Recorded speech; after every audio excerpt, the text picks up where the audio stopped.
26 डिसेंबरपासनं railway प्रवास महागणार आहे. तर महाराष्ट्र नगरपालिका निवडणुकीत महायुतीचा विजय झालाय.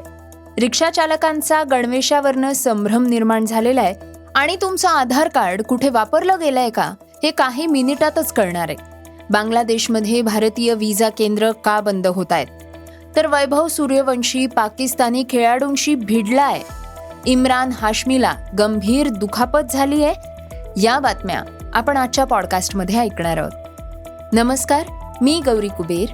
आज 22 डिसेंबर वार सोमवार. तुम्ही ऐकत आहात isakal.comचं पॉडकास्ट. पॉडकास्टची पहिली बातमी आहे रेल्वे प्रवासाची. भारतीय रेल्वेनं मेल एक्सप्रेसच्या तिकिटांच्या दरात वाढ करण्याची घोषणा केली आहे. रेल्वेकडनं ही भाडेवाढ 26 डिसेंबर 2025 पासून लागू केली जाणार आहे. विशेषतः रेल्वेनं लांब पल्ल्याचा प्रवास करणाऱ्या प्रवाशांना आता प्रवासासाठी जास्त पैसे खर्च करावे लागणार आहे. ऑर्डिनरी क्लासमध्ये 215 किलोमीटरपेक्षा कमी प्रवासासाठी कोणताही अतिरिक्त भार टाकण्यात आलेला नाहीये. म्हणजेच या अंतरासाठी भाड्यात कोणतीही वाढ केलेली नाहीये. मात्र 215 किलोमीटरपेक्षा जास्त प्रवासासाठी ऑर्डिनरी क्लासमध्ये 1 पैसा प्रति किलोमीटर आणि मेल एक्सप्रेसच्या नॉन AC आणि AC क्लाससाठी 2 पैसे प्रति किलोमीटर भाडेवाढ लागू होणार आहे. भारतीय रेल्वेनं केलेल्या या भाडेवाढीमुळे रेल्वेच्या तिजोरीत मोठी भर पडणार आहे. या बदलामुळे सुमारे 600 कोटी रुपयांहून अधिक कमाई होण्याची अपेक्षा रेल्वे व्यक्त करतेय. तिकीट दरातील या बदलानुसार जर एखादा प्रवासी 500 किलोमीटरचा प्रवास नॉन AC ट्रेननं करत असेल तर त्याला सध्याच्या तिकिटापेक्षा 10 रुपये जास्त द्यावे लागतील. भारतीय रेल्वेनं तिकीट दरात केलेली ही या वर्षातली दुसरी वाढ आहे. यापूर्वी 1 जुलै रोजी रेल्वे भाडेवाढ करण्यात आली होती. पॉडकास्टची दुसरी बातमी ऐकूयात महाराष्ट्र नगर परिषद आणि नगर पंचायत निवडणुकीची. महाराष्ट्र नगर परिषद आणि नगर पंचायत निवडणुकीत महायुतीनं 288 पैकी 217 जागा जिंकून चांगली कामगिरी केली आहे. महाविकास आघाडीची कामगिरी निराशाजनक होती. काँग्रेसनं सर्वाधिक 36 जागा जिंकल्या आहेत, तर उद्धव ठाकरेंच्या गटानं 8 आणि शरद पवारांच्या गटानं 7 जागा जिंकल्या आहेत. महाराष्ट्रातल्या 5 प्रमुख विभागांमधल्या नगर परिषदा आणि नगर परिषदांच्या निवडणुकीचे निकाल जाहीर झाले आहेत. भारतीय जनता पक्षानं नगराध्यक्ष आणि नगरसेवक या दोन्ही गटात आघाडी कायम ठेवली आहे. राज्यातील सर्वात मोठा पक्ष म्हणून आपलं स्थान मजबूत केलंय. भाजपनं 288 नगर परिषदा आणि नगर पंचायतींपैकी 129 जागा जिंकल्या आहेत, ज्यात नगराध्यक्षाचाही समावेश आहे. मुख्यमंत्री एकनाथ शिंदे यांच्या नेतृत्वाखालील शिवसेनेनं 51 जागा जिंकल्या आहेत, तर अजित पवार यांच्या नेतृत्वाखालील राष्ट्रवादी काँग्रेस पक्षानं 37 जागा जिंकल्या आहेत. विरोधकांबद्दल बोलायचं झालं तर काँग्रेसला 36, शरद पवार गटाला 7 आणि उद्धव ठाकरे गटाला फक्त 8 नगराध्यक्ष पदांवर समाधान मानावं लागलंय. पॉडकास्टची तिसरी बातमी ऐकूयात राज्यातल्या रिक्षा चालकांच्या गणवेशाची.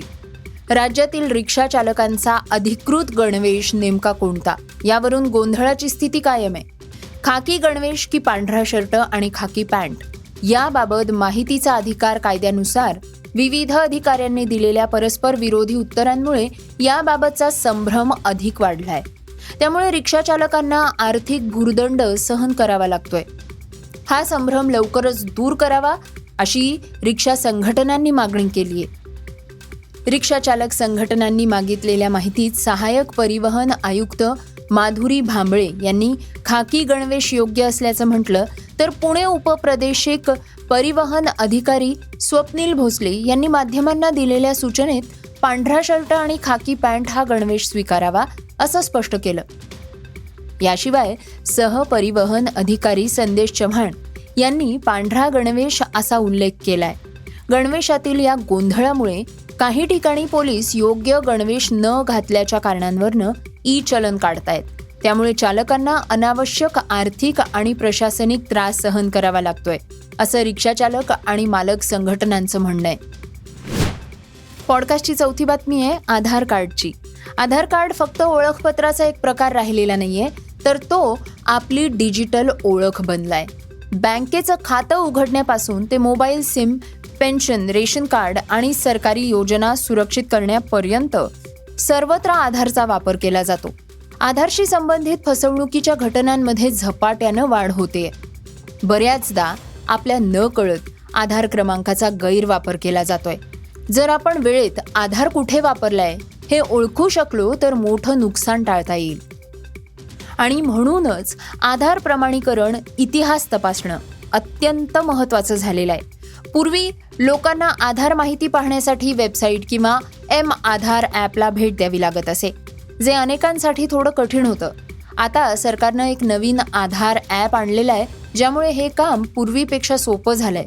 या नवीन ॲपद्वारे तुम्हाला तुमच्या घरी बसून तुमच्या मोबाईल फोनवर तुमचा आधार कधी, कुठे आणि कोणत्या उद्देशासाठी वापरला गेला हे तुम्ही पाहू शकताय. पॉडकास्टची 5वी बातमी आहे बांगलादेशची.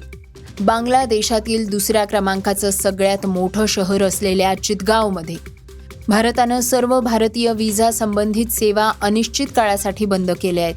चितगावमधील भारतीय व्हिसा अर्ज केंद्र इथे कोणताही व्हिसा अर्ज स्वीकारला जात नाहीये. ढाकामधलं सुद्धा व्हिसा अर्ज केंद्र हे 17 डिसेंबर रोजी बंद होतं. राजशाही आणि खुलना इथली केंद्र सुद्धा 18 डिसेंबर रोजी बंद होती. राजकीय अस्थिरता आणि हिंसाचार, भारताशी संबंधित लक्ष्यांवर हल्ले, भारत विरोधी घोषणा आणि वातावरण, कर्मचारी आणि अर्जदारांची सुरक्षा ही बांगलादेशमधील भारतीय व्हिसा केंद्र सतत बंद राहण्याची मुख्य कारण आहे. पॉडकास्टची 6वी बातमी आहे क्रीडा विश्वातनं. दुबई इथं झालेल्या 19 वर्षाखालच्या आशिया कप 2025च्या हाय व्होल्टेज अंतिम सामन्यादरम्यान भारत आणि पाकिस्तान खेळाडूंमध्ये जोरदार वाद झाला. आयुष म्हात्रेला पाकिस्तानी वेगवान गोलंदाज अली रजानं बाद केलं. आयुषनं अली रजाच्या चेंडूवर मोठा शॉट खेळण्याचा प्रयत्न केला, पण चेंडू हवेत उडी मारत मिड ऑफवर फरहान युसुफच्या हातात गेला. विकेट पडताच अली रझानं आक्रमकपणे आनंद साजरा केला. रागानं आयुष म्हात्रेकडे वळून काहीतरी बोलला. आयुषला हा निरोप आवडला नाही आणि तो संतापला. आयुष अली रझाच्या दिशेनं गेला आणि दोघांमध्ये जोरदार वाद झाला. परिस्थिती चिघळत असताना पंचांना हस्तक्षेप करावा लागला आणि आयुषचा सहकारी सलामीवीर वैभव सूर्यवंशी परिस्थिती शांत करण्यासाठी पुढे आला. त्यानंतर पाकिस्ताननं पुन्हा एकदा आक्रमक विकेट सेलिब्रेशन केलं, ज्यामुळे वैभव सूर्यवंशी सुद्धा पाकिस्तानी खेळाडूंशी भिडला आणि त्यांच्यात जोरदार वाद झाला. पॉडकास्टची शेवटची बातमी आहे अभिनेता इम्रान हाशमीची. अभिनेता इम्रान हाशमी हा सध्या आगामी चित्रपट आवारापन 2 मुळे चर्चेत आलाय. आवारापन 2च्या चित्रीकरणादरम्यान एक दुर्घटना घडल्याची माहिती समोर आली आहे. एका ॲक्शन सीनचं चित्रीकरण करत असताना इम्रानला गंभीर दुखापत झाली. त्याच्या पोटाला दुखापत झाल्यामुळे त्याला तातडीनं रुग्णालयात दाखल करण्यात आलं होतं. मोठी शस्त्रक्रिया करावी लागली होती.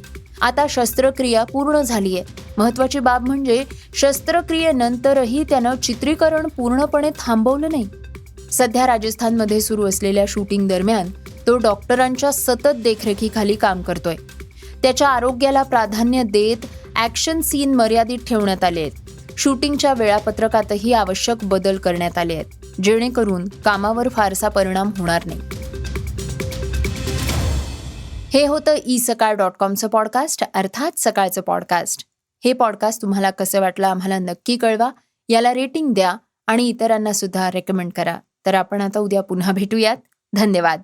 Script and research Vrushal Karmarkar.